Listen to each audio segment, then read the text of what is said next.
Assalamualaikum warahmatullahi wabarakatuh. Halo semuanya, perkenalkan saya Lilis Uswatun Hasanah, mahasiswa jurusan Sosiologi dan Antropologi Universitas Negeri Semarang. Nah, pada kesempatan kali ini saya akan membahas materi mengenai stratifikasi sosial.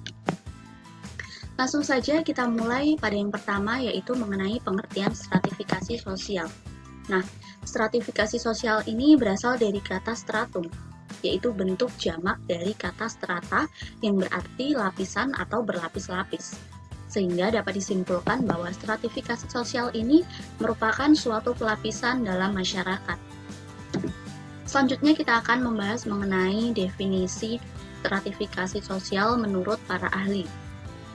Yang pertama, ada Peter Berger yang menyatakan bahwa stratifikasi sosial merupakan penjenjangan masyarakat menjadi hubungan antara atasan dengan bawahan atas dasar kekuasaan, kekayaan, dan juga kehormatan. Yang kedua ada dari Karl Marx yang menyatakan bahwa stratifikasi sosial merupakan penggolongan dalam masyarakat yang berdasarkan pada orientasi ekonomi. Sedangkan yang ketiga menurut Pitirim A. Sorokin yang juga menyatakan bahwa stratifikasi sosial merupakan pembedaan penduduk atau masyarakat ke dalam kelas-kelas secara bertingkat atau hierarkis. Nah, selanjutnya kesimpulan dari pengertian stratifikasi sosial tadi dapat disimpulkan bahwa stratifikasi sosial merupakan pembedaan anggota masyarakat berdasarkan status yang diwujudkan dalam tingkatan masyarakat dari yang paling tinggi sampai dengan yang paling rendah. Selanjutnya kita bergeser mengenai karakteristik stratifikasi sosial. Nah, yang pertama ini mengenai perbedaan kemampuan atau kesanggupan. Hal ini berarti bahwa masyarakat yang menduduki strata yang tinggi memiliki kemampuan lebih besar dari masyarakat yang berada di strata di bawahnya.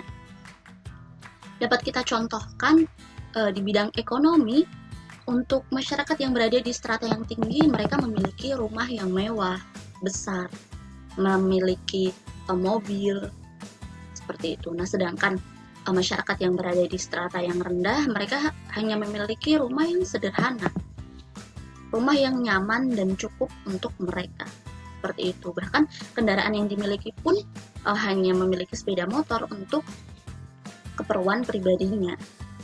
Kita lanjut pada yang kedua, yaitu perbedaan gaya hidup atau lifestyle. Nah, perbedaan gaya hidup ini terlihat pada strata yang dimiliki oleh seseorang. Sebagai contohnya, untuk masyarakat yang berada di strata yang tinggi, mereka pasti akan mengutamakan penampilannya. Mungkin mereka untuk refreshingnya bisa jalan-jalan ke luar negeri, bisa makan di restoran-restoran mewah. Nah, sedangkan untuk masyarakat yang berada di kelas ekonomi yang rendah, mereka mungkin untuk jalan-jalan saja harus menabung, harus memikirkan biaya, apalagi untuk hal-hal yang kurang perlu. Seperti itu. Nah, yang ketiga yaitu mengenai perbedaan hak dan akses dalam memanfaatkan sumber daya. Ini dapat dikatakan seseorang yang menduduki lapisan yang tinggi biasanya akan memiliki hak dan akses lebih luas terhadap fasilitas atau sumber daya dibanding lapisan yang berada di bawahnya. Sebagai contohnya, bahwa masyarakat yang berada di strata yang tinggi, contohnya mereka pemimpin lembaga, ya, mereka mempunyai rumah dinas, memiliki mobil dinas, dan juga memiliki hak untuk menyuruh bawahannya. Sedangkan bawahannya mereka berada di strata yang rendah.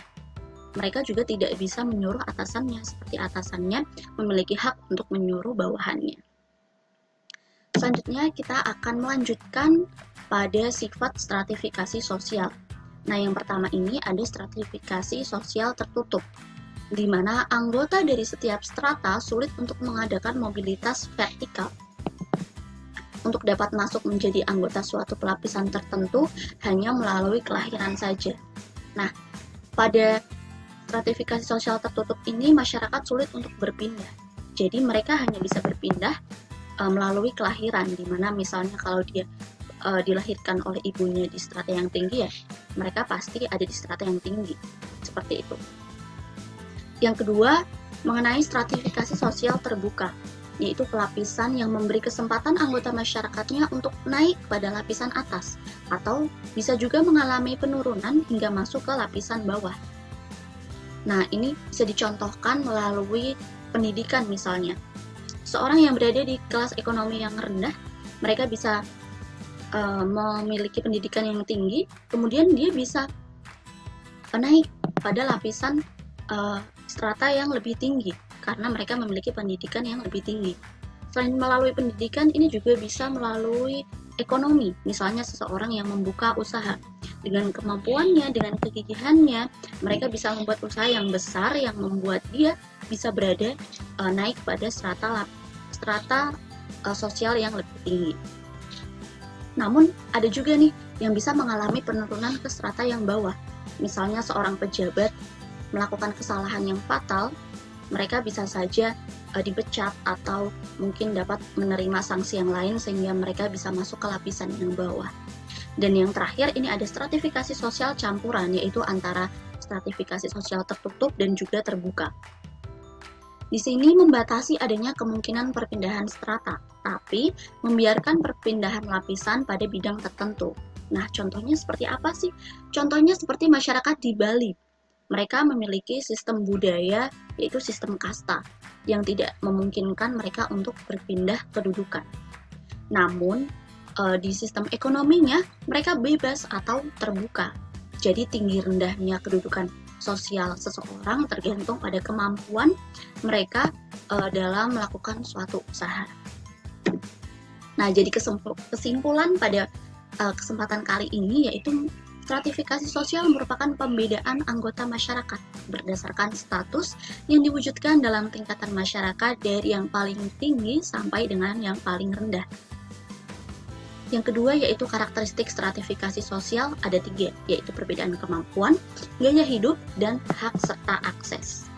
Dan yang terakhir terdapat 3 sifat karakteristik stratifikasi sosial, yaitu ada terbuka, tertutup, serta campuran. Nah, sekian yang dapat saya sampaikan. Terima kasih. Sampai berjumpa kembali. Wassalamualaikum warahmatullahi wabarakatuh.